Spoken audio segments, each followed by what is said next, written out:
আমাদের ক্লাসের প্রথম আলোচনার topic factors of plant growth, অর্থাৎ উদ্ভিদ বিকাশের বা উদ্ভিদ বৃদ্ধির নিয়ন্ত্রক সমূহ বা নিয়ামক সমূহ। তো প্রথমত আমাদের জানতে হবে প্লান্ট ইকোলজি বলে একটা ইকোলজি রয়েছে। ইকোলজি বিভিন্ন ধরনেরই হয়, বাস্তুবিদ্যা বা বাস্তু সংস্থান বিদ্যা। তো ইকোলজিটা প্লান্ট রিলেটেড যে ইকোলজি সেটাকে প্লান্ট ইকোলজি বলা হয়, অর্থাৎ উদ্ভিদের সাথে পারিপার্শ্বিক পরিবেশের যে সম্পর্ক সেটা কিন্তু এই প্লান্ট ইকোলজিতে আলোচনা করা হয়। তো পরিবেশের মধ্যে একটা অংশ হিসাবে উদ্ভিদের গঠন, কাজ, এক কথায় উদ্ভিদের বৃদ্ধিকে বিশেষভাবে প্রভাবিত করে। পরিবেশ উদ্ভিদের বৃদ্ধিকে প্রভাবিত করে। তো উদ্ভিদের উপর প্রভাব বিস্তারকারী যে বিভিন্ন বিষয়গুলো রয়েছে, ফ্যাক্টরগুলো রয়েছে, তো সেগুলোকে মূলত হ্যাবিটেট ফ্যাক্টরস বা বসতি প্রভাবক বলা হয়। তো প্লান্ট ইকোলজি এবং প্লান্ট ইকোলজির একটা গুরুত্বপূর্ণ আলোচনা হচ্ছে হ্যাবিটেট ফ্যাক্টর, এবং এই হ্যাবিটেট ফ্যাক্টর মধ্যে কিন্তু বিভিন্ন প্লান্ট গ্রোথের বিভিন্ন ফ্যাক্টরস গুলো আমরা পাই, অর্থাৎ উদ্ভিদের জন্মানো এবং বেড়ে ওঠার জন্য, উদ্ভিদের বিকাশ বৃদ্ধি লাভের জন্য কতগুলো ফ্যাক্টর কিন্তু দায়ী, এবং সেগুলো কিন্তু পরিবেশগত বিভিন্ন ফ্যাক্টর, এবং যেটাকে আমরা হ্যাবিটেট ফ্যাক্টর বা বসতি প্রভাবক বলে থাকি। তো এই ফ্যাক্টর গুলোই মূলত আজকে আমরা আলোচনা করব। প্রথমত যেটা রয়েছে দেখো, ক্লাইমেটিক ফ্যাক্টর। ক্লাইমেটিক ফ্যাক্টর উদ্ভিদের জন্ম, বৃদ্ধি, বিস্তার সমস্ত কিছু কাজকর্মের জন্য কিন্তু জলবায়ুর বিভিন্ন ভূমিকাগুলো রয়েছে। জলবায়ু বলতে বিভিন্ন, যে প্রথমে দেখো সানলাইট, অর্থাৎ সূর্যের আলোর যে ভূমিকা সেটা আমরা আলোচনা করব। ভূপৃষ্ঠে আলোর উৎস হচ্ছে সূর্য, এবং সূর্যের আলোর উপস্থিতি ছাড়া কিন্তু কোনোভাবেই উদ্ভিদ জন্মানো, বেড়ে ওঠা সম্ভব নয়। আর উদ্ভিদ না থাকলে আমাদের মানুষ, অন্যান্য জীবজন্তু কিন্তু থাকবে না। তো সেক্ষেত্রে সূর্যের আলোর একটা গুরুত্বপূর্ণ ভূমিকা রয়েছে। উদ্ভিদের ক্ষেত্রে যদি আমরা দেখি, উদ্ভিদের অঙ্কুরোদ্গম, তারপরে শালক সংশ্লেষ, বাষ্পমোচন, উদ্ভিদের পুষ্পায়ন, উদ্ভিদের বৃদ্ধি, উদ্ভিদের বিকাশ সমস্ত কিছুর জন্যই কিন্তু দেখা যাচ্ছে যে সানলাইট বা সূর্যালোকের একটা গুরুত্বপূর্ণ ভূমিকা রয়েছে।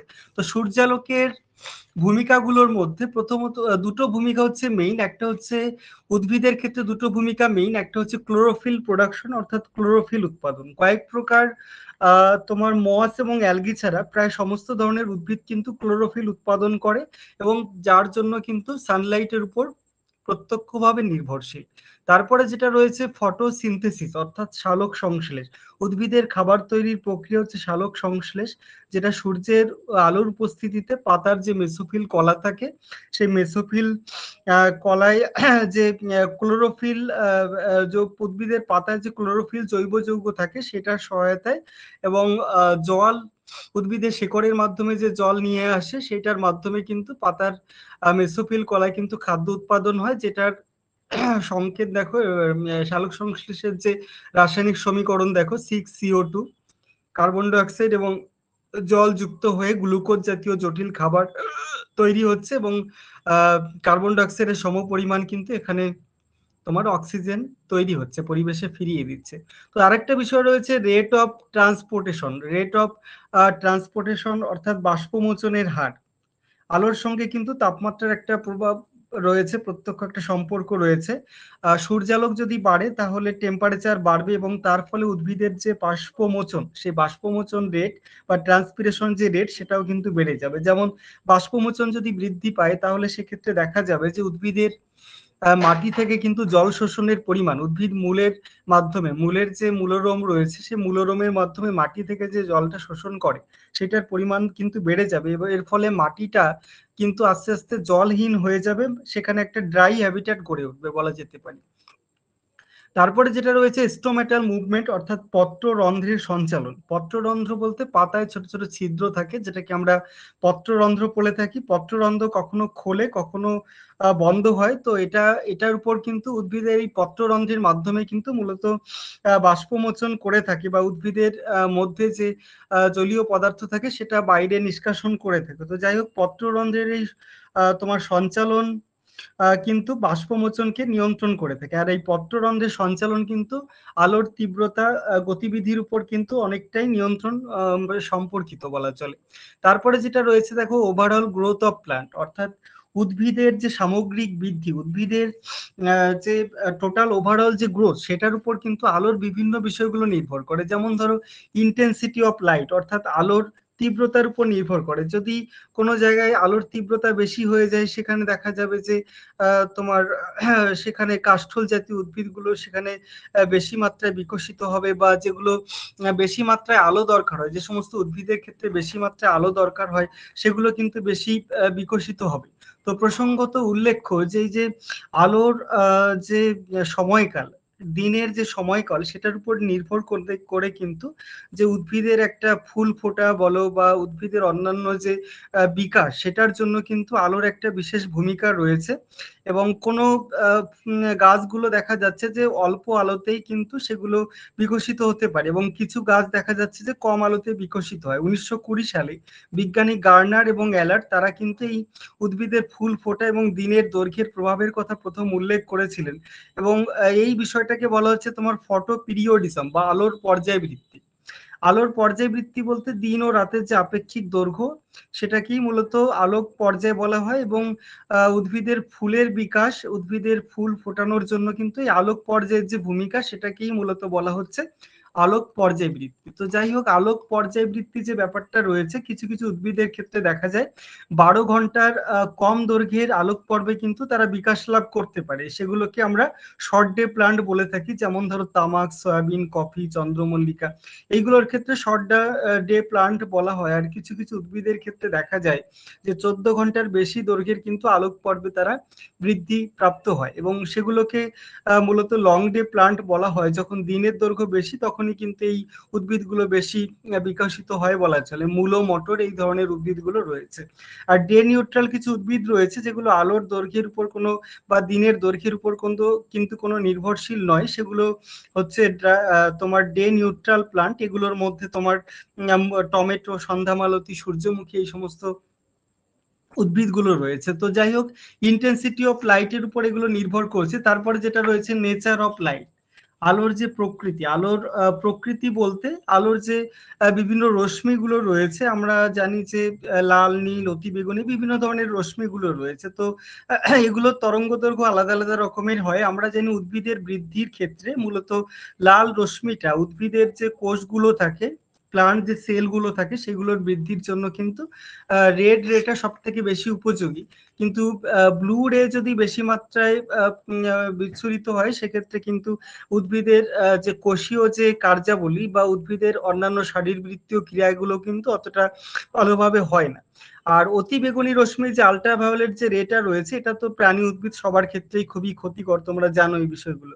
তো যাই হোক, বিষয়গুলো রয়েছে। ডিউরেশন অফ লাইট, অর্থাৎ আলোর সময়কাল, এটার উপরও ডিপেন্ড করে। আমরা দেখেছি যে 12 ঘন্টার কম, 12 ঘন্টার বেশি যুক্ত অঞ্চলে বিভিন্ন ধরনের উদ্ভিদগুলো দেখা যায় কিভাবে নির্ভরশীল, আমরা দেখলাম। তো যাই হোক, এই যে একটা বিষয় এখানে তোমরা দেখতে পাচ্ছ, আলোর ক্ষেত্রে আলোর যে গতিপথ, সেখানে কিন্তু সূর্যের যে কাণ্ডটা, সেটা কিন্তু সূর্যের আলোর উৎসের দিকে এরকম একটা চলন লক্ষ্য করা যায় উদ্ভিদের ক্ষেত্রে। এবং এই চলনটাকেই কিন্তু আমরা ফটোট্রপিক চলন বলে থাকি। উদ্ভিদের ক্ষেত্রে আলোর উৎসের অভিমুখে কিন্তু দেখা যাচ্ছে উদ্ভিদের কাণ্ড সেই দিকেই কিন্তু হেলে অবস্থান লক্ষ্য করা যায়, সেই দিকেই তির্যকভাবে অবস্থান করে। এটাকেই কিন্তু ফটোট্রপিক চলন বলা হয়। উদ্ভিদের ক্ষেত্রে এই চলনটা লক্ষ্য করা যায়। তো ফটো পিরিয়ডিজম যে ব্যাপারটা এতক্ষণ আলোচনা করলাম, 1920-তে গার্নার এবং অ্যালার্ট তারাই কিন্তু এই মূলত ফটো পিরিয়ডিজম ব্যাপারটা তারা আলোচনা করেছিলেন। তো যাই হোক, শর্ট ডে প্লান্টের ক্ষেত্রে আমরা দেখেছি যে 12 ঘন্টার কম যে আলোর সময়কাল, সেই সময়কালে কিন্তু তোমার এই শর্ট ডে প্লান্ট গুলো হয়। এগুলোর এক্সাম্পল হিসেবে বলেছিলাম তামাক, সয়াবিন, কফি, চন্দ্রমল্লিকা, এগুলো রয়েছে। লং ডে প্লান্ট যেটা মোটামুটি 12 থেকে 14 বা 14 ঘন্টার বেশি আলোক তরঙ্গ দৈর্ঘ্যে আলোক পর্বে এরা বৃদ্ধি লাভ করে। এগুলোর মধ্যে মূলো, মটর, এই সমস্ত উদ্ভিদগুলো লক্ষ্য করা যাবে। তারপরে ডে নিউট্রাল প্লান্ট, এটা কিন্তু দিনের দৈর্ঘ্যের উপর কখনোই নির্ভরশীল নয়। এগুলোর মধ্যে টমেটো, সন্ধ্যামালতী, সূর্যমুখী, এই সমস্ত বিভিন্ন গাছগুলো রয়েছে। তো এখানে বিভিন্ন এক্সাম্পল গুলো রয়েছে। দেখো, এখানে দেখতে পাচ্ছি সূর্যমুখী, লং ডে প্লান্টের মধ্যে এই গাছগুলো দেখতে পাচ্ছি। শর্ট ডে প্লান্টের মধ্যে বিভিন্ন গাছগুলো আমরা দেখতে পাচ্ছি। তো যাই হোক, এবারে আমরা ফ্যাক্টরস অফ প্লান্ট গ্রোথের ক্ষেত্রে আমরা পরবর্তী যে বিষয়টা রয়েছে, নিড অফ লাইট, অর্থাৎ আলোর চাহিদা। আলোর চাহিদা অনুযায়ী যদি আমরা দেখি, আলোর চাহিদা অনুযায়ী মূলত উদ্ভিদগুলোকে মেইনলি দুটো ভাগে ভাগ করা যায়। হেলিওফাইট, যেটাকে সান প্লান্ট বলা হয়, যেটা হচ্ছে তোমার আলোকপ্রিয় উদ্ভিদ। আর একটা রয়েছে তোমার স্কিওফাইট বা ছায়াপ্রিয় উদ্ভিদ বা শ্যাডো প্লান্ট বলা হয়, এগুলোকে শ্যাডো প্লান্ট বা স্কিওফাইট বলা হয়। তো যাই হোক, এই দুটো উদ্ভিদ সম্পর্কে আমাদের এখন আলোচনা করতে হবে। তো আলোকপ্রিয় উদ্ভিদ যে ব্যাপারটা রয়েছে, আচ্ছা, আলোকপ্রিয় উদ্ভিদ বা আলোকপ্রেমী উদ্ভিদ যেটা রয়েছে হেলিওফাইট, অর্থাৎ এরা বেশি সূর্যালোকে সব থেকে ভালো থাকে, যেমন বেল, গন্ধরাজ, নয়নতারা, সূর্যমুখী, এই সমস্ত উদ্ভিদগুলো রয়েছে। এই সমস্ত উদ্ভিদের পাতাগুলো ছোট হয় এবং সেগুলো থেকে সূর্যালোক প্রতিফলিত হতে পারে। এছাড়া উদ্ভিদের পাতার ফলক কিন্তু পাকা এবং তোমার বাঁকা এবং কোঁচকানো টাইপের হয়। পত্ররন্ধ্রটা পাতার কিন্তু নিম্নতলে থাকে, কিন্তু ছায়াপ্রিয় উদ্ভিদের ক্ষেত্রে পত্ররন্ধ্রটা কিন্তু উভয় তলে থাকে আর কি। আর এক্ষেত্রে পাতাগুলো একটু বড় বড় টাইপের হয় এবং এগুলো হচ্ছে ছায়াতে ভালো থাকে বা মৃদু সূর্যালোকেও কিন্তু এরা ভালো থাকতে পারে। এদের ক্ষেত্রে আলোটা কোনো গুরুত্বপূর্ণ বিষয় নয়, আলো কম আলোতেও কিন্তু এরা বিকশিত হতে পারে। তো যাই হোক, এই হেলিওফাইট, স্কিওফাইট, এই দুটো তোমরা মনে রাখবে। আর একটা বিষয় যেটা, আরো দুটো টাইপস রয়েছে এগুলোর মধ্যে, মেইনলি তো হেলিওফাইট, স্কিওফাইট আমরা জানি। আরো দুটো বিষয় রয়েছে, দেখো, ফ্যাকাল্টেটিভ হেলিওফাইট। তো ফ্যাকাল্টেটিভ হেলিওফাইট যে ব্যাপারটা রয়েছে, এটার মানে হচ্ছে, এটা হচ্ছে স্কিওফাইট জাতীয়ই হয়, মূলত হেলিওফাইট হলেও এটা স্কিওফাইট জাতীয় হয়, কিন্তু প্রবল সূর্যালোকেও বেঁচে থাকে, এরকম যে উদ্ভিদগুলো রয়েছে। এটা আরেকবার বলছি, স্কিওফাইট জাতীয় হয় মূলত, কিন্তু স্কিওফাইট জাতীয় হলেও এরা কিন্তু প্রবল সূর্যালোকে বেঁচে থাকতে পারে। এই ধরনের উদ্ভিদগুলোকে বলা হচ্ছে ফ্যাকাল্টিভ হেলিওফাইট। তো এই ধরনের এক্সাম্পল হিসাবে আমরা টমেটো, সন্ধ্যামালতী, সূর্যমুখী এগুলো বলতে পারি। আর আরেকটা যেটা, সরি, এগুলোর মধ্যে তোমার অধিকাংশ মেসোফাইট জাতীয় উদ্ভিদগুলো এই ফ্যাকাল্টিভ হেলিওফাইটের মধ্যে পড়বে।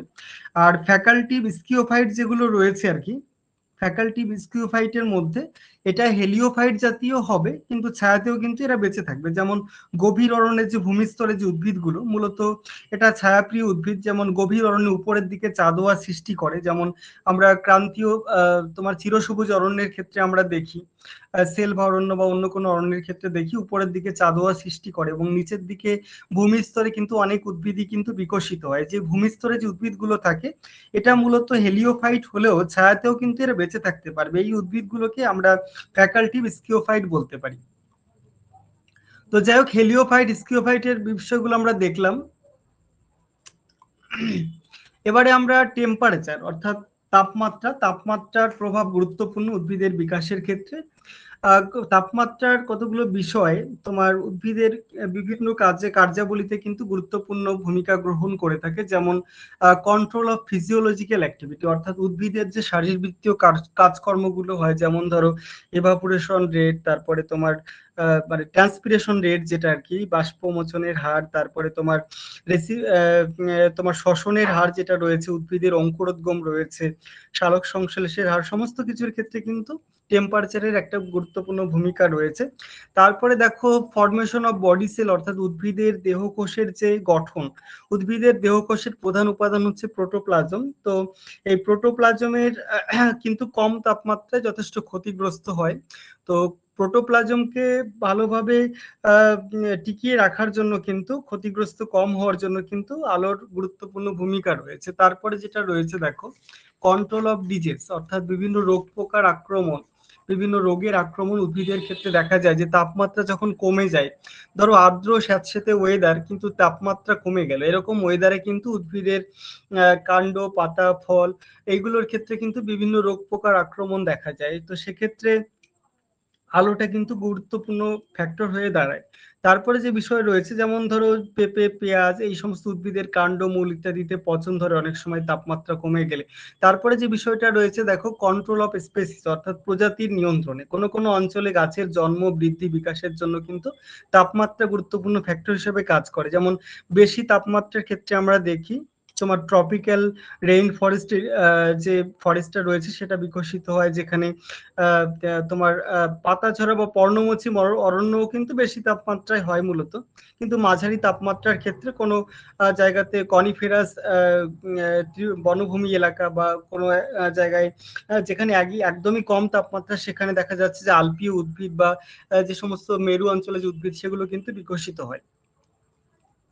তো এখানে উদ্ভিদের বৃদ্ধি হারটা দেখানো হয়েছে, একটা নির্দিষ্ট কাম্য তাপমাত্রা দরকার, খুব বেশি অল্প তাপমাত্রাও ভালো হবে না, আর খুব বেশি বেশি তাপমাত্রাও কিন্তু ভালো হবে না। এখানে দেখা যাচ্ছে যে খুব কম তাপমাত্রায় উদ্ভিদ কিন্তু ক্ষতিগ্রস্ত হয়নি, কিন্তু একটা কাম্য তাপমাত্রা যেটা রয়েছে অপটিমাম টেম্পারেচার, সেখানে উদ্ভিদগুলো ভালো রয়েছে, এবং খুব বেশি তাপমাত্রা হয়ে গেলেও কিন্তু বিভিন্ন সমস্যাগুলো হতে পারে। তো যাই হোক, এই উদ্ভিদের ক্ষেত্রে তাপমাত্রা যে প্রয়োজনীয়তা রয়েছে এটার উপর বেস করে উদ্ভিদ বিজ্ঞানী, একজন বিশিষ্ট স্বনামধন্য উদ্ভিদ বিজ্ঞানী রন কিয়ার 1934-এ তিনি উদ্ভিদগুলোকে কিন্তু 4টি ভাগে ভাগ করেছেন। কি কি আমরা একটু দেখে নেওয়ার চেষ্টা করব। মেগাথার্মস, যেটা 27 থেকে 32 ডিগ্রি তাপমাত্রা লাগে, অর্থাৎ উচ্চ তাপমাত্রায় জন্মানো উদ্ভিদ, প্রধানত নিরক্ষীয় অঞ্চলে এই উদ্ভিদগুলো জন্মায়। প্রধানত নিরক্ষীয় অঞ্চলে যে চিরসবুজ উদ্ভিদগুলো রয়েছে, ফর এক্সাম্পল মেহগনি, আল্পস, তারপরে আবলুস, রবার প্রভৃতি এই সমস্ত উদ্ভিদগুলো কিন্তু চিরসবুজ উদ্ভিদগুলো কিন্তু এই অঞ্চলে রয়েছে। তারপরে মেসোথার্মসে যেটা রয়েছে 18 থেকে 25 ডিগ্রি সেলসিয়াস তাপমাত্রা, অর্থাৎ মধ্যম তাপমাত্রায় মেসোথার্মস উদ্ভিদগুলো কিন্তু বিকশিত হয়। মূলত ক্রান্তীয় উপক্রান্তীয় অঞ্চলে এই ধরনের মেসোফাইট উদ্ভিদগুলো বিকশিত হয়। মেইনলি পর্ণমোচী উদ্ভিদগুলো দেখা যায়, আমজাম, অশ্বত্থ, মহুয়া, পলাশ, শাল, এই সমস্ত উদ্ভিদগুলো দেখা যায়। আর মাইক্রোথার্মসে যেটা রয়েছে 11 থেকে 17 ডিগ্রি তাপমাত্রা, মূলত কম তাপমাত্রা। নাতিশীতোষ্ণ অঞ্চলে এই ধরনের উদ্ভিদগুলো বিকশিত হয়। মূলত নাতিশীতোষ্ণ অঞ্চলের যে কনিফেরাস ফরেস্ট রয়েছে, অর্থাৎ সরলবর্গীয় বৃক্ষের অরণ্য রয়েছে, সেখানে এই উদ্ভিদগুলো, যেমন ধরো pine, fir, birch, oak, hemlock, spruce, এই সমস্ত উদ্ভিদগুলো কিন্তু এখানে বিকশিত হয়। তারপরে হেকিস্টোথার্মসে যেটা রয়েছে একদমই কম তাপমাত্রায়, মূলত মেরু অঞ্চলে তুন্দ্রা, আলপীয় যে সমস্ত উদ্ভিদগুলো হয় সেই অঞ্চলের উদ্ভিদগুলো কিন্তু এই হেকিস্টোথার্মসে জাতীয় উদ্ভিদ বা কম তাপমাত্রায় 0 থেকে 10 ডিগ্রি বা তারও কম তাপমাত্রায় কিন্তু এগুলো বিকশিত হয়। এখানে উষ্ণতার তারতম্যের ফলে রন কিয়ার যে ভাগগুলো করেছে 1934-এ, সেই বিষয়গুলো কিন্তু মূলত এখানে দেখানো হয়েছে। এখানে মূলত বৃষ্টিপাত এবং উষ্ণতার সম্পর্কের ভিত্তিতে কিভাবে বিভিন্ন তোমার স্বাভাবিক উদ্ভিদের যে ভাগগুলো রয়েছে কিভাবে রয়েছে। আমরা মেগাথার্মসের ক্ষেত্রে যদি আমরা দেখি যে বৃষ্টিপাতও বেশি লাগছে, তাপমাত্রাও বেশি লাগছে। মেসোথার্মসের ক্ষেত্রে মাঝারি, মাইক্রোথার্মসের ক্ষেত্রে দুটোই কম কম, হেকিস্টোথার্মসের ক্ষেত্রে একেবারেই কম। তারপরে দেখো প্রেসিপিটেশন অ্যান্ড হিউমিডিটি, অর্থাৎ অধক্ষেপণ এবং আর্দ্রতা, এই দুটোর উপরেও কিন্তু বিভিন্ন বিষয়গুলো রয়েছে। অধক্ষেপণ অর্থাৎ বৃষ্টিপাতের পরিমাণ উপর নির্ভর করে। বৃষ্টিপাত যেখানে বৃষ্টিপাতের মাধ্যমে দেখা যাচ্ছে যে মাটিতে জল অনুপ্রবেশ ঘটে, এবং উদ্ভিদ জলের মাধ্যমেই কিন্তু মূলত মাটি থেকে যে খনিজ উপাদানগুলো থাকে সেটা কিন্তু জলের মধ্যে যেটা মিশে থাকে, সেটাই কিন্তু উদ্ভিদ শিকড়ের যে মূলরম সেটার মাধ্যমে কিন্তু গ্রহণ করে থাকে। যা আবার উদ্ভিদের যে খাবার তৈরির যে প্রক্রিয়া, অর্থাৎ সালোক সংশ্লেষ বা ফটোসিনথেসিস যে প্রক্রিয়াটা কিন্তু জলের উপস্থিতিতেই হবে। জল না থাকলে কিন্তু উদ্ভিদ বিকশিত হবে না। আবার উদ্ভিদের দেহকোষের যে মেইন উপাদান অর্থাৎ প্রোটোপ্লাজম, সেটাও কিন্তু জলের প্রয়োজন হচ্ছে তার জন্য। উদ্ভিদের প্রজাতি নির্ধারণের ক্ষেত্রে জলের একটা গুরুত্বপূর্ণ ভূমিকা রয়েছে। জলের প্রয়োজনীয়তার উপর ভিত্তি করে বিভিন্ন উদ্ভিদ বিজ্ঞানীরা, যেমন গ্রাবনার, স্কিম্পার, তারপরে ওয়ার্মিং, তারপরে হ্যানসন, এই সমস্ত উদ্ভিদ বিজ্ঞানীরা তারা কিন্তু উদ্ভিদ এবং জলের যে সম্পর্ক তার উপর ভিত্তি করে মূলত 3টে ভাগে প্রথমত ভাগ করেছেন, হাইড্রোফাইট, মেসোফাইট এবং জেরোফাইট। এবং এর সঙ্গে কিন্তু লবণাম্ব উদ্ভিদটাও এর সঙ্গে কোনো কোনো বিজ্ঞানী অ্যাড করে দিয়েছেন। তো যাই হোক, আমরা 4 প্রকার উদ্ভিদ নিয়েই আমাদের জানতে হবে। তো প্রথমত মেসোফাইট যেটা রয়েছে, মধ্যবর্তী বা সাধারণ উদ্ভিদ, এমন পরিবেশে জন্মায় যেখানে মৃত্তিকায় জলের পরিমাণ খুব বেশিও নয় আবার খুব কমও নয়। এগুলোই মূলত হচ্ছে মেইনলি মেসোফাইট উদ্ভিদ বা মধ্যম উদ্ভিদ, যেমন আম, কাঁঠাল ইত্যাদি। তারপরে রয়েছে জেরোফাইট উদ্ভিদ, যেগুলো মরু উদ্ভিদ বা জাঙ্গল উদ্ভিদ, যেখানে জলের উপস্থিতি প্রয়োজনের তুলনায় কম হয়, শুষ্ক প্রায় শুষ্ক অঞ্চলে এই ধরনের পরিবেশে কিন্তু জেরোফাইট গুলো জন্মায়। Plants adapted to dry habitat, অর্থাৎ শুষ্ক হ্যাবিটেট যেখানে রয়েছে সেখানেই কিন্তু শুষ্ক হ্যাবিটেটের ক্ষেত্রে কিন্তু এই ধরনের উদ্ভিদগুলো মূলত বিকশিত হয়। যেহেতু বাষ্পমোচন বৃদ্ধি পেলে উদ্ভিদের জল শোষণের পরিমাণটা বাড়ে, তাই যে সমস্ত অঞ্চলে আলো সাধারণত বেশি পায় বা মরুভূমি অঞ্চল, সেখানে কিন্তু এই ধরনের একটা ড্রাই হ্যাবিটেট বা শুষ্ক বাস্তুক্ষেত্র গড়ে উঠতে পারে। হ্যালোফাইট যেটা রয়েছে, দেখো হ্যালোফাইটটা হচ্ছে লবণাম্বু উদ্ভিদ, লবণাক্ত মৃত্তিকায়, মূলত সমুদ্র উপকূলবর্তী এলাকার মাটিতে লবণ বেশি থাকার জন্য এই ধরনের উদ্ভিদগুলো সেখানেই বৃদ্ধিপ্রাপ্ত হয় বলা চলে। তারপরে হাইড্রোফাইট যেটা plant adapted to the fresh water habitat, অর্থাৎ বিভিন্ন স্বাদু জলের উৎস যেখানে রয়েছে সেই সমস্ত জায়গাগুলোতেই দেখা যাচ্ছে যে এই ধরনের প্লান্টগুলো কিন্তু অভিযোজিত করে।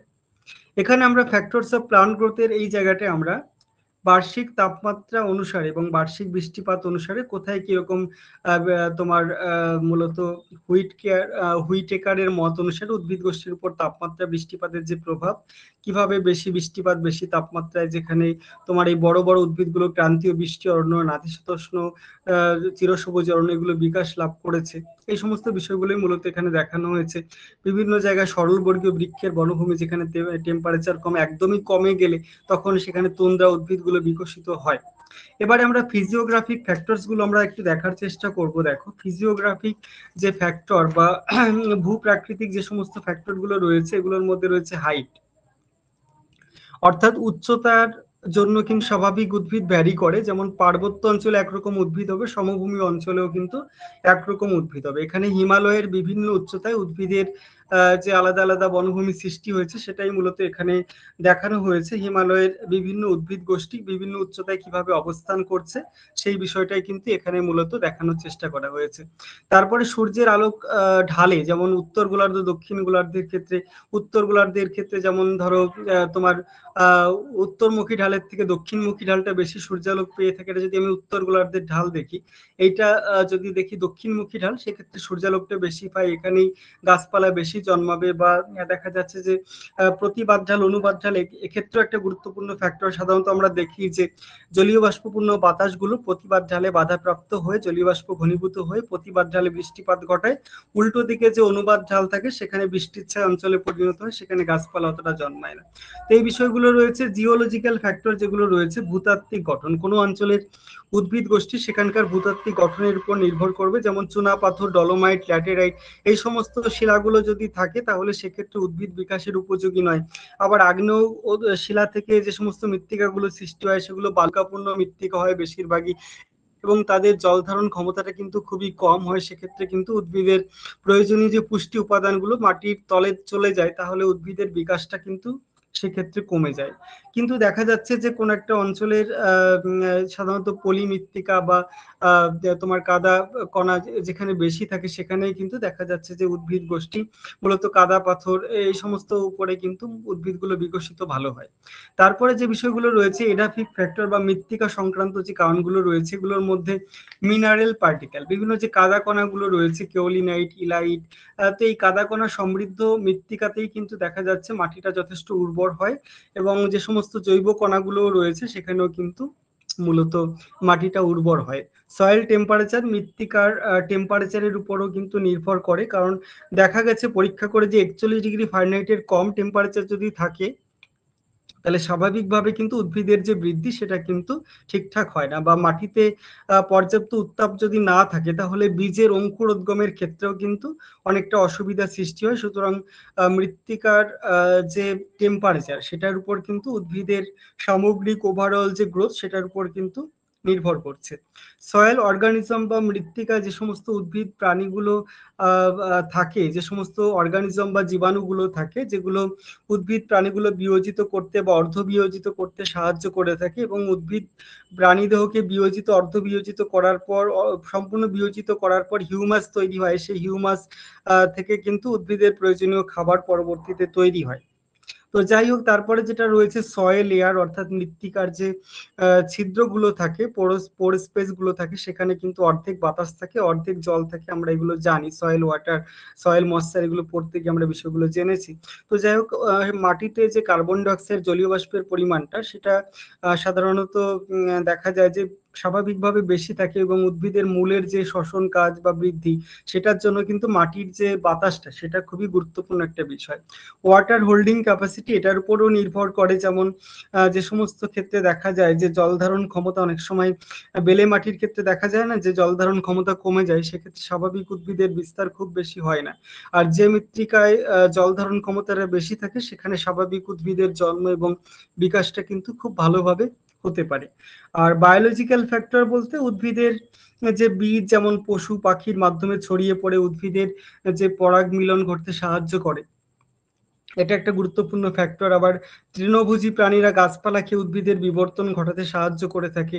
আবার শুটি জাতীয় ফসলের শেকড়ে যে নাইট্রোজেন আবদ্ধকারী যে সমস্ত ব্যাকটেরিয়াগুলো বাস করে তারা কিন্তু মাটিতে নাইট্রোজেন সংবন্ধন করে বলা যেতে পারে। যেমন ওই মটরশুটি এই টাইপের গাছগুলোতে দেখা যায় যে রাইবোজিয়াম নামক যে তোমার ওগুলো ওখানে উদ্ভিদের মূলের কাছাকাছি থাকে, এগুলো কিন্তু নাইট্রোজেন সরাসরি ওখানে নিয়ে যায়, তো উদ্ভিদের ক্ষেত্রে প্রচুর সুবিধা হয় আর কি।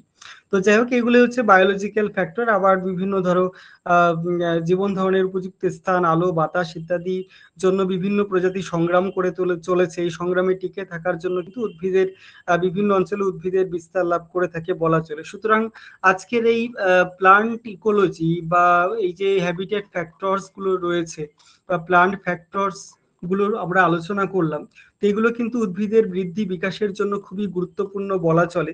উদ্ভিদের বৃদ্ধি বিকাশের জন্য কিন্তু এই সমস্ত ফ্যাক্টরগুলো অতিমাত্রায় নির্ভরশীল। আর এবং আমরা বলতে পারি কিন্তু উদ্ভিদ যদি না থাকে এই সমস্ত ফ্যাক্টরগুলোর জন্য, যদি উদ্ভিদ বিকাশ যদি কম হয় তাহলে কিন্তু আমাদের অসুবিধা হয়ে যাবে, কোনো প্রাণী কোনো জীবকুল কিন্তু বেঁচে থাকতে পারবে না।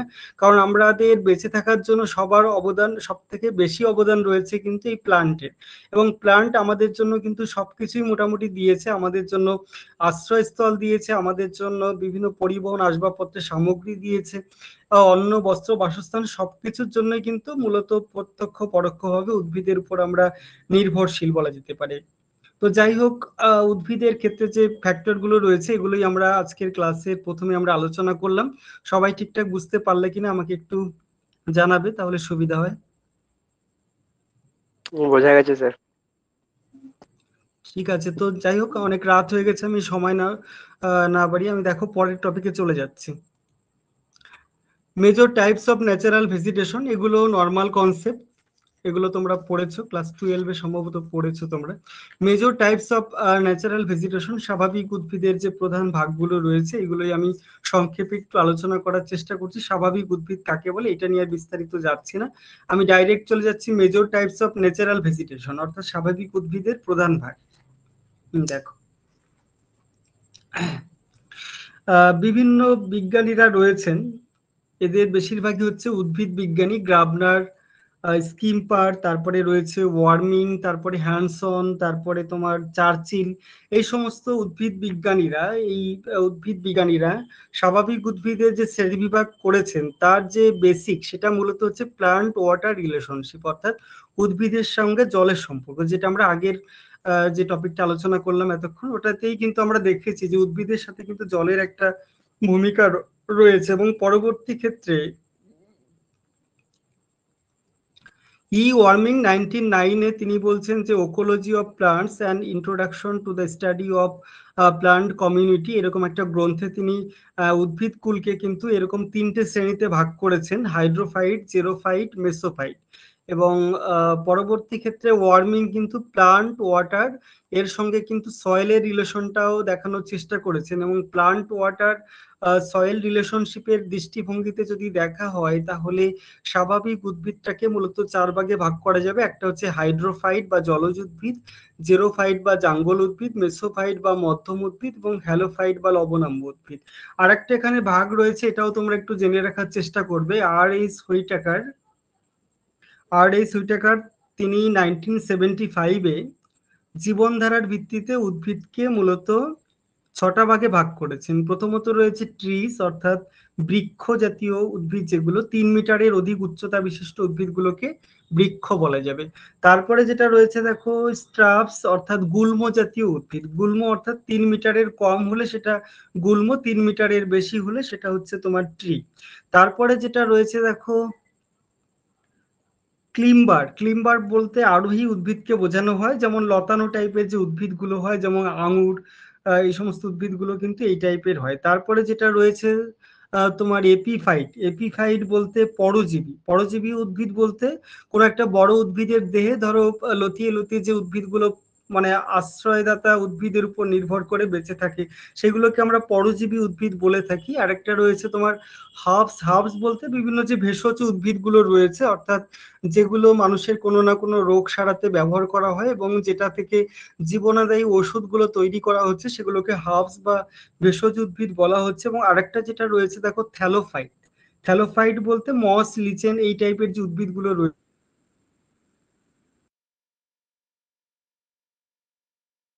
ফাইট বলা হয়।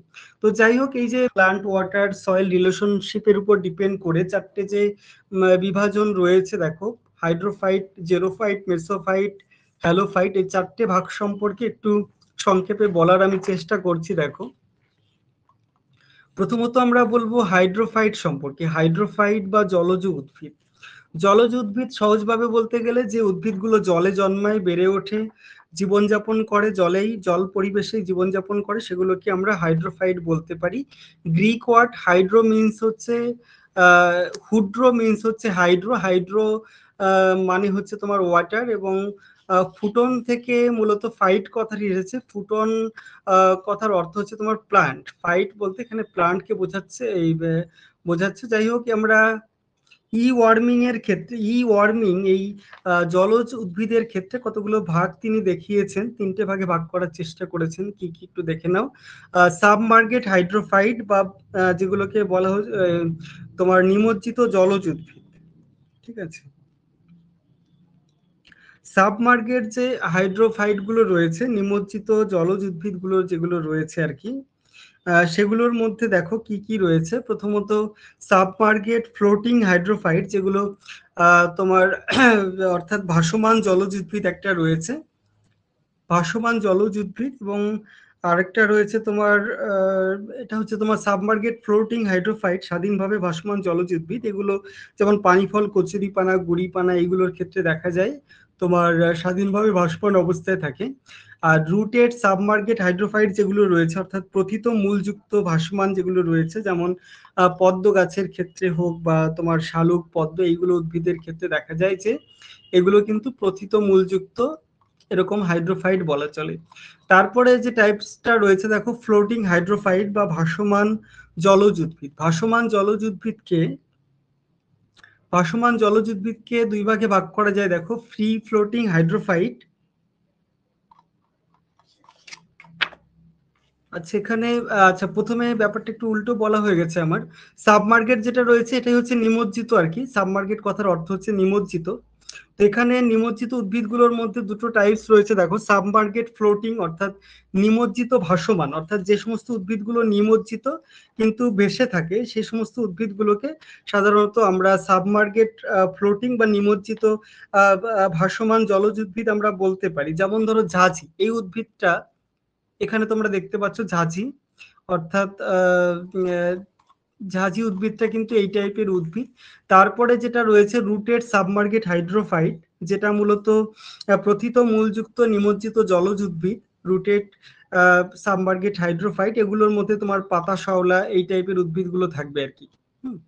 তো তারপরে আমরা ফ্লোটিং হাইড্রোফাইট যেটা রয়েছে, ভাসমান উদ্ভিদগুলো রয়েছে, এগুলোর মধ্যে ফ্রি ফ্লোটিং অর্থাৎ জলে মুক্তভাবে ভাসমান যেগুলো থাকবে, স্বাধীনভাবে ভাসমান, এগুলোর মধ্যে তোমার পানি ফল থাকবে, কচুরি পানা থাকবে, এগুলো হতে পারে। আর যেগুলো ভাসমান কিন্তু মূলগুলো কিন্তু মাটিতে থাকে, সেগুলোকে আমরা ফ্লোটিং রুটেড হাইড্রোফাইট বলি। অর্থাৎ যেগুলো প্রথিত মূলযুক্ত ভাসমান উদ্ভিদ, যেগুলোর মধ্যে তোমার রয়েছে বিভিন্ন যে তোমার প্রথিত মূলযুক্ত ভাসমান উদ্ভিদের গুলোর মধ্যে পদ্ম, শালুক এই টাইপের রয়েছে। এবারে আমরা ডাইরেক্ট জেরোফাইটে চলে যাচ্ছি। দেখো জেরোফাইট বা জাঙ্গল উদ্ভিদ যেটা রয়েছে, গ্রিক অর্থ জেরোস কথার অর্থ হচ্ছে, জেরোস থেকে জেরো এসেছে যার অর্থ হচ্ছে এরিড, এবং ফুটন থেকে ফাইট এসেছে যার অর্থ হচ্ছে প্ল্যান্ট। তো যাই হোক, এই জেরোফাইট বা জাঙ্গল উদ্ভিদকে ভাগ করা হচ্ছে। এগুলোর মধ্যে যে প্রথম যে ভাগটা রয়েছে দেখো, এফেমেরাল প্লান্ট বা ক্ষণস্থায়ী বর্ষজীবী উদ্ভিদ বা ড্রট অ্যাভয়েডিং প্লান্ট, অর্থাৎ যেগুলো খরা এড়ানো উদ্ভিদ, খরাকে এড়িয়ে যায় সে সমস্ত উদ্ভিদগুলো, যেগুলো তোমার জলের অভাব এড়ানোর জন্য খুব স্বল্প সময়ের মধ্যে কিন্তু এরা জীবনচক্র সম্পাদন করে। এগুলোর মধ্যে মূলত রাজস্থানের মরুভূমি অঞ্চলে কিছু আগাছা, তৃণ, এই টাইপের কিন্তু উদ্ভিদ বলা যায়। অর্থাৎ ক্ষণস্থায়ী বর্ষজীবী বলতে খুব কম টাইমের মধ্যেই এদের জীবনচক্রটা সম্পন্ন হয়। তারপরে যেটা রয়েছে দেখো, ড্রট এসকেপিং প্লান্ট, অর্থাৎ খরা পলায়নকারী উদ্ভিদ বা খরা পলায়ন উদ্ভিদ। শুষ্ক অঞ্চলে কয়েক প্রকার উদ্ভিদগুলো থাকে যারা মাটির উপরের অংশ, অর্থাৎ উদ্ভিদের যে মূলের মানে মূল তো নিচে থাকে, আর উদ্ভিদের মাটির উপরে যে অংশটা থাকে সেটাকে আমরা বিটপ অংশ বলে থাকি, এবং সেটা খরার সময় শুকিয়ে গেলেও মাটির নিচে কিন্তু মূলটা তখনও সুপ্ত অবস্থায় থাকে, এবং পরবর্তী ক্ষেত্রে যখন মরুভূমির দিকে একটু বৃষ্টিপাত হয় তখন কিন্তু দেখা যায় ওই নিচের শেকড়টা যেহেতু ভালো থাকে, তো পরে কিন্তু ওখান থেকে পরবর্তীতে উদ্ভিদ বিকশিত হয়। তো এগুলোকেই কিন্তু আমরা সাধারণত ড্রট স্কেপিং প্লান্ট বা খরা পলায়ন উদ্ভিদ বলে থাকি। যেমন রাজস্থানের থর মরুভূমিতে বোরোসিনেসি গ্রামিনী কয়েক প্রকার ঘাস কিন্তু এই টাইপের উদ্ভিদ বলা চলে। তারপরে যেটা রয়েছে ড্রট এন্ডিউরিং প্লান্ট, অর্থাৎ যেগুলো তোমার খরা সহিষ্ণু উদ্ভিদ, যেগুলো সহ্য করতে পারে খরা জনিত পরিস্থিতিকে, এরা সহ্য করতে পারে, এগুলোকে আমরা খরা সহিষ্ণু উদ্ভিদ বলবো। বা দীর্ঘ বৃষ্টিপাতহীন অঞ্চলেও কিন্তু এরা স্বাভাবিকভাবে শুষ্ক পরিবেশে খরা সহ্য করে এরা নিজেদেরকে অভিযোজিত করে রাখে, এগুলোকে আমরা কিন্তু খরা সহিষ্ণু উদ্ভিদ বলতে পারি। এগুলোর মধ্যে বাবলা, আকন্দ, কবরী এই টাইপের উদ্ভিদগুলোকে বলা যেতে পারে। তারপরে যেটা রয়েছে দেখো, ড্রট রেসিস্ট্যান্স প্লান্ট, অর্থাৎ খরা প্রতিরোধী উদ্ভিদ। অর্থাৎ একদিন মরুভূমি এলাকায় কিছু কিছু উদ্ভিদের ক্ষেত্রে দেখা যায় যে দীর্ঘ সময় ধরে এরা কিন্তু খরাটাকে প্রতিরোধ করে স্বাভাবিক জীবন ধারণ করতে পারে। যেমন এগুলোর মধ্যে ফড়িমনুষা, ক্যাকটাস, তারপরে ঘৃতকুমারী, এই সমস্ত উদ্ভিদগুলো যেগুলো রয়েছে এরা কিন্তু খরা প্রতিরোধী উদ্ভিদ। অর্থাৎ এই উদ্ভিদগুলো দেখা যাচ্ছে যে দীর্ঘ সময় ধরে খরাটাকে প্রতিরোধ করে, এরা কখনোই কিন্তু জলের আশা করে না, সবসময় খরাজনিত পরিস্থিতিতেই এরা কিন্তু টিকে থাকতে পারে। তারপরে যেটা রয়েছে মেসোফাইট, আমাদের সমতল ভূমি এলাকায় যে সমস্ত উদ্ভিদগুলো জন্মায় মূলত এগুলো সবই হচ্ছে তোমার মেসোফাইট। তো মেসোফাইটের ক্ষেত্রে সাধারণ বা মধ্যবর্তী উদ্ভিদ, যেগুলো জল এবং উষ্ণতা মোটামুটি স্বাভাবিক থাকে। তো এই উষ্ণতায় সাধারণত দেখা যায় শাল, সেগুন, আম, জাম, কাঁঠাল, দেবদারু, পলাশ, মহুয়া, এই সমস্ত বিভিন্ন উদ্ভিদগুলো কিন্তু এখানে জন্মায়, বিকশিত হয়। সাধারণত দেখা যায় যে নিরক্ষীয় চিরসবুজ অরণ্য, ক্রান্তীয় পাতাঝরা অরণ্য, নাতিশীতোষ্ণ অঞ্চলে সরলবর্গীয় অরণ্য কিন্তু এর মধ্যেই পড়বে। তো গ্রিক ওয়ার্ড মেসোস থেকে মেসো এসেছে, যার অর্থ হচ্ছে ইন্টারমিডিয়েট বা মধ্যবর্তী, এবং ফুটন থেকে ফাইট, যার অর্থ হচ্ছে প্ল্যান্ট। এটার আবার দুটো টাইপ রয়েছে, community of grasses and herb, অর্থাৎ বিভিন্ন যে তৃণ এবং গুল্ম জাতীয় কিছু উদ্ভিদ গোষ্ঠী রয়েছে, যেমন পশ্চিম ভারতের পশ্চিম হিমালয়ের এবং দাক্ষিণাত্যের অভ্যন্তর ভাগে বা রাজস্থানের পূর্ব ভাগে বিভিন্ন জায়গায় কিন্তু এরকম তৃণ, লতাগুল্ম জাতীয় উদ্ভিদগুলো দেখা যেতে পারে। আর আরেকটা টাইপ রয়েছে মেসোফাইটের, দেখো কমিউনিটি অফ উডি প্লান্ট, অর্থাৎ কাষ্ঠল যে উদ্ভিদ গোষ্ঠী রয়েছে সেগুলো, কাষ্ঠল জাতীয় যে উদ্ভিদগুলো। এবারে রয়েছে দেখো হ্যালোফাইট। হ্যালোফাইট বা লবণাম্বু উদ্ভিদগুলো রয়েছে। লবণাম্বু উদ্ভিদের ক্ষেত্রে আমরা দেখি যে লবণাক্ত পরিবেশে জন্মায়, মাটির মধ্যে যেখানে প্রচুর পরিমাণে বিভিন্ন লবণগুলো রয়েছে, যেমন sodium chloride, magnesium chloride, magnesium sulphate, প্রচুর পরিমাণে এরকম লবণ রয়েছে। অজৈব লবণগুলো মাটিতে বেশি থাকলে মৃত্তিকা থেকে খুব কম পরিমাণে কিন্তু উদ্ভিদ জল শোষণ করতে পারে। এই জন্য এই জাতীয় মৃত্তিকাকে আবার ফিজিওলজিক্যালি ড্রাই সয়েল বা শারীরবৃত্তীয় শুষ্ক মৃত্তিকা আমরা বলে থাকি। আমরা এটা মৃত্তিকা চ্যাপ্টারে পড়েছি বিষয়টা। তো যাই হোক, এই পরিবেশে যে সমস্ত উদ্ভিদগুলো বিকশিত হয় সেগুলোকেই আমরা হ্যালোফাইট বা তোমার লবণাম্বু উদ্ভিদ বলে থাকি। লবণাম্বু উদ্ভিদ আবার বিভিন্ন রকমের হয়, জল স্থল না জল স্থল উভয় পরিবেশে থাকবে, সেটার উপর ডিপেন্ড করে ভাগগুলো মূলত করা হয়েছে। অ্যাকুয়াটিক হ্যালাইন বা যে সমস্ত উদ্ভিদগুলো জলজ পরিবেশে জন্মায়, জলজ লবণাম্বু উদ্ভিদ। এগুলোর মধ্যে সাবমার্গেট হ্যালোফাইট যেটা রয়েছে, অর্থাৎ লবণাক্ত জলাশয়ে সম্পূর্ণ নিমজ্জিত অবস্থায় থাকে যে সমস্ত উদ্ভিদগুলো, মূলত এক্ষেত্রে দেখা যায় যে সম্পূর্ণ নিমজ্জিতভাবে কিন্তু এই পরিবেশে, জলজ পরিবেশে থাকে।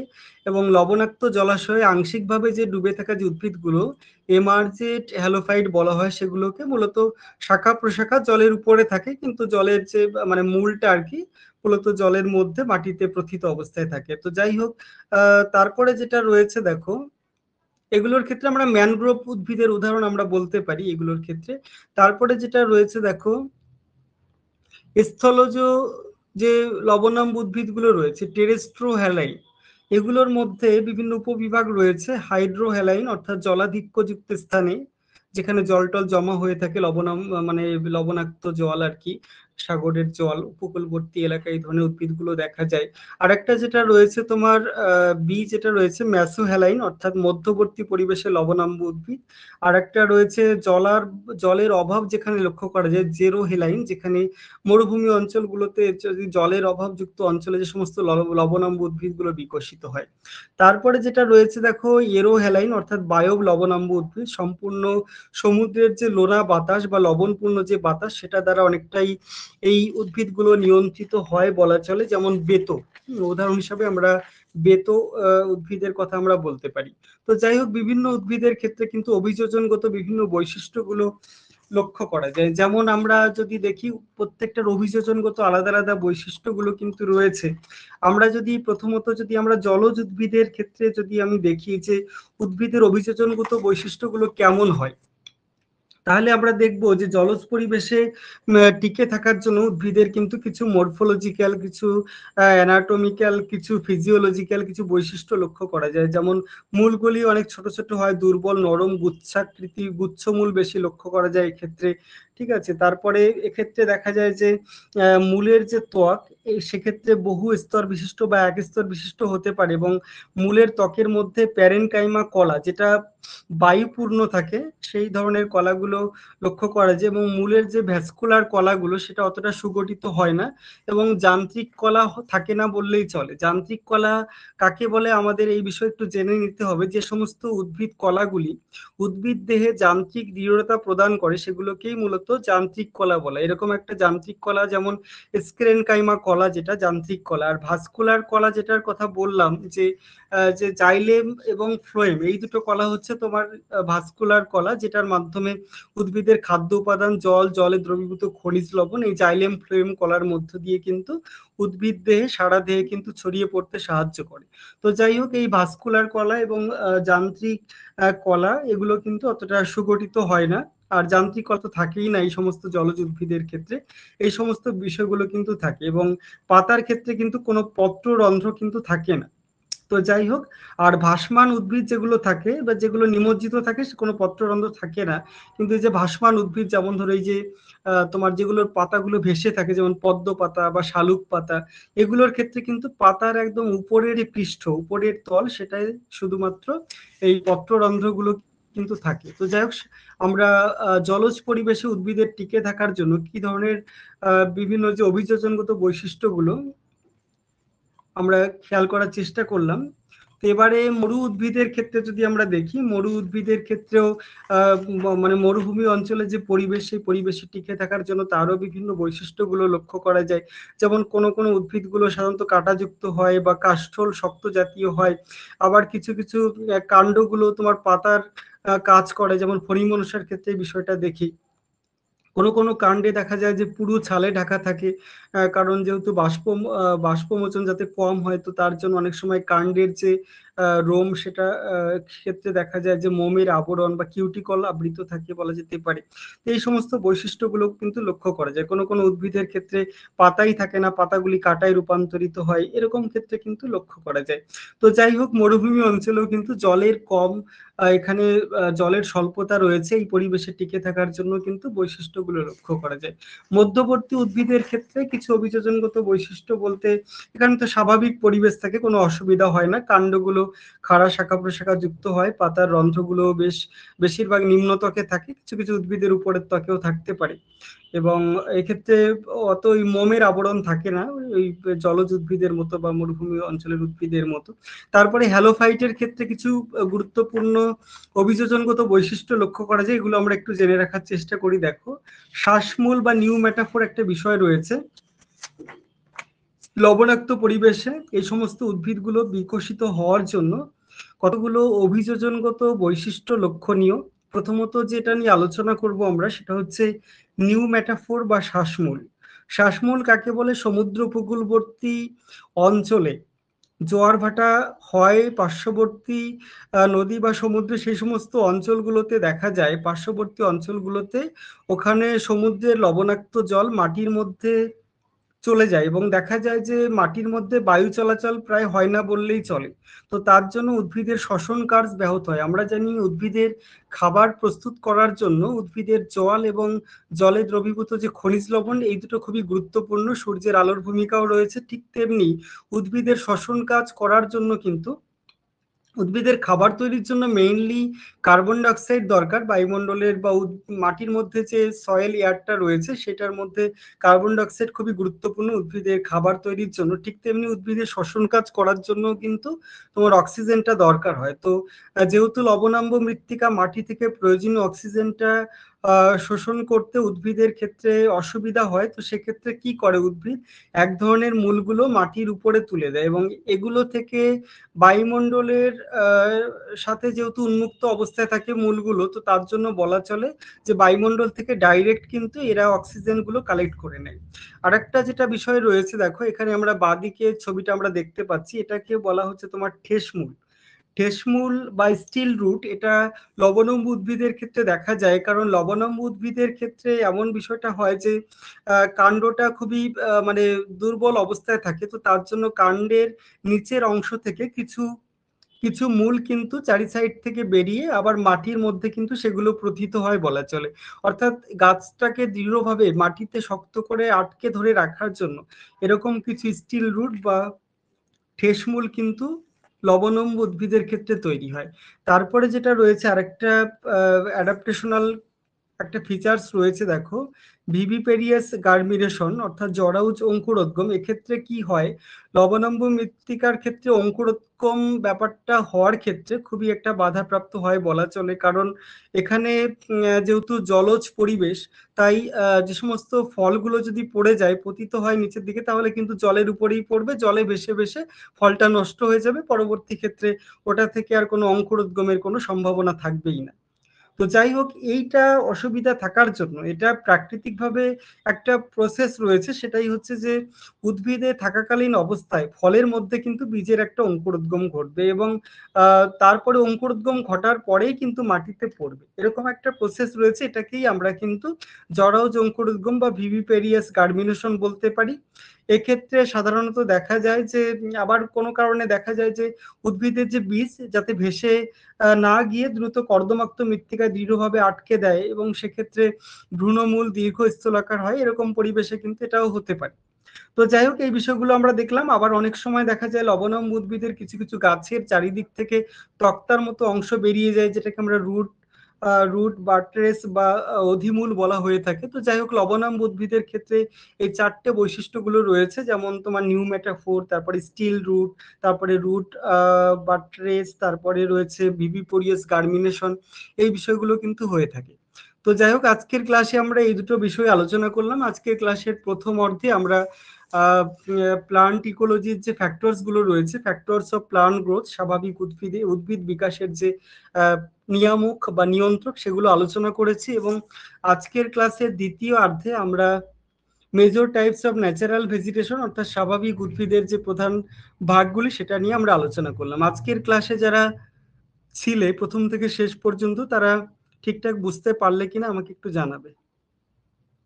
স্যার বোঝা গেছে।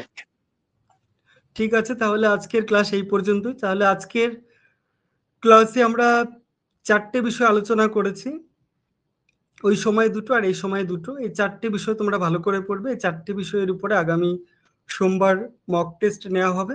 তোমরা সবাই বাড়িতে ভালো করে পড়াশোনা করো, প্রস্তুতি নাও। ঠিক আছে, তাহলে আজকের মতো এই পর্যন্ত।